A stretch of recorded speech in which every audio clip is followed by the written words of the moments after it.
Jangan bilang laki-laki itu nafsuan, karena laki-laki itu fitrahnya emang nafsu. Dan itu sah dalam Islam.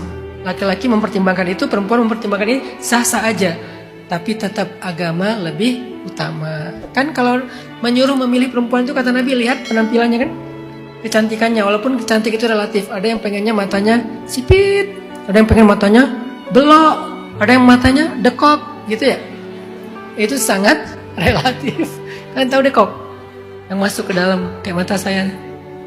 Dari Rasulullah SAW, jujur saya senang dengan pesan ini, yang mana isinya hubiba ilayya min dunyakum salasa. Aku dibikin cinta oleh Allah Subhanahu Wa Taala, dari dunia kalian cuma 3. Kata Rasulullah SAW, yang paling aku senang dari dunia ini, kehidupan ini ada 3 hal: as-sholatu, atibu, wanisa. Yang pertama sholat, yang kedua uangnya, dan yang ketiga perempuan. Keberadaan mereka di sisiku membuat Rasulullah SAW semakin kuat. Kata Rasulullah SAW, enaknya dunia ini ada 3 hal: adanya sholat kepada Allah, kemudian adanya parfum, kemudian adanya wanita di sisi. Pertanyaannya, bagaimana cara seorang laki-laki memberikan kasih sayang, cinta kepada pasangan halalnya, agar tidak melewati batas cinta kepada Allah dan Rasulullah, sehingga bisa kuat dalam berjuang hingga berdakwah. Dan ini pelajaran berharga juga untuk yang masih berjuang dan untuk temukan jodohnya. Jadi yang Ustaz Anan tadi ceritakan terkait solusinya memberikan ruang yang besar kepada Allah.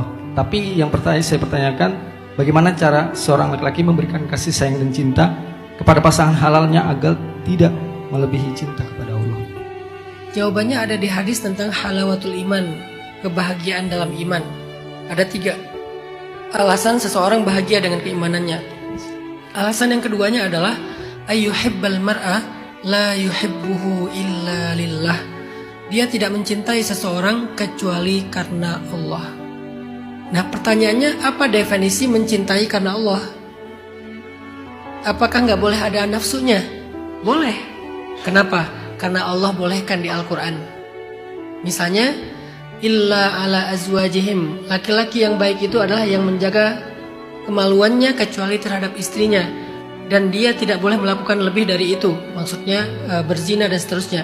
Berarti menikah untuk menyalurkan kebutuhan biologis secara halal dan terhormat itu boleh dalam Islam. Gak disebut lo nikah gak tulus karena nafsu. Laki-laki itu kebutuhan biologisnya beda dengan perempuan. Kalau perempuan mungkin lebih kepada kebutuhan emosi dan psikisnya, lebih utama daripada biologisnya. Laki-laki biologisnya lebih utama dari yang lain-lain gitu. Sehingga masing-masing dengan fitrahnya. Fitrah laki-laki itu adalah kebutuhan biologis, fitrah perempuan itu mungkin kebutuhan nafkah misalnya. Jadi nggak bisa juga kita ngejudge perempuan, nikah karena harta, matre. Loh, memang itu.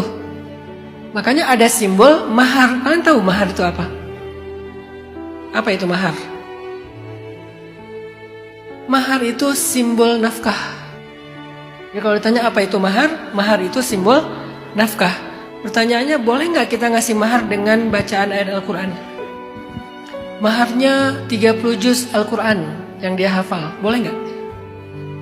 Nggak boleh. Kenapa? Karena hafalan bukan simbol nafkah. Bisa dimakan nggak hafalan? Nggak bisa. Yang aku tiap bulan ngirim kamu 1 juz ya. Bisa nggak setiap bulan ngirim 1 juz? Nggak bisa ngirim 1 juz per bulan. Walaupun menghafal Al-Quran itu ibadah yang sangat berharga, sangat mulia, masuk surga, bisa bawa 10 orang masuk surga juga kan?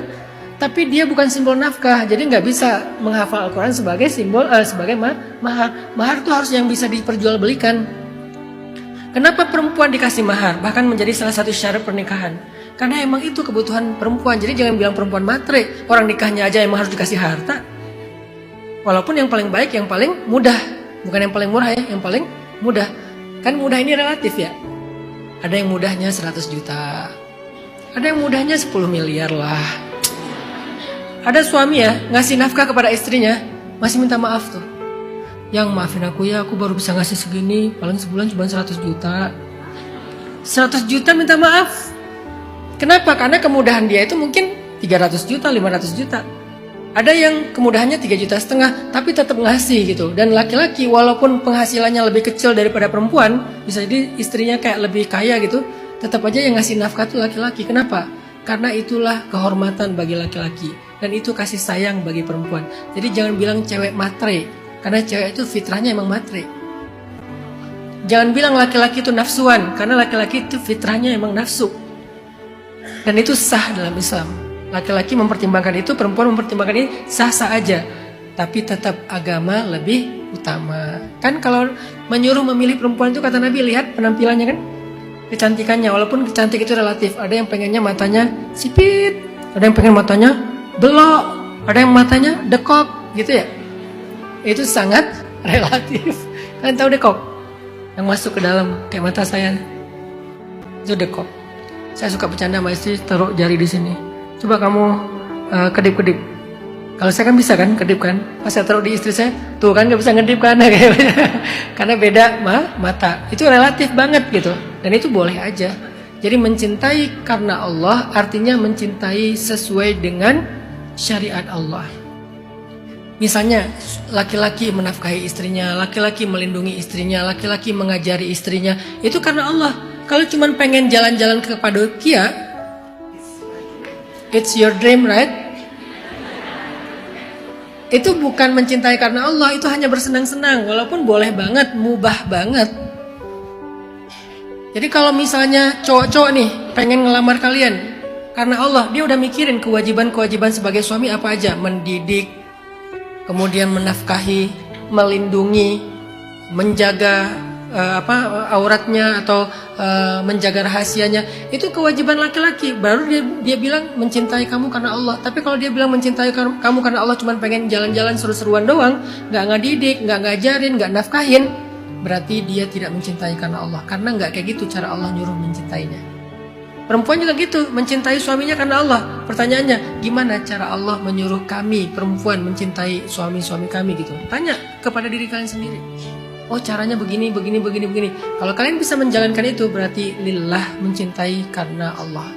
Maka nikmatilah hubungan itu, karena semuanya lillah. Itu yang disebut dengan mencintai karena Allah. Berarti cinta di sini walaupun besar, tetap cinta yang diridhai Allah. Jadi cinta yang besar kecil itu bukan ukurannya, tapi bagaimana bentuknya. Bukan ukurannya, cinta aku kepada istri segini Ustadz, ke Allah segini. Gimana ngukurnya? Kan nggak ada pengukurnya kan?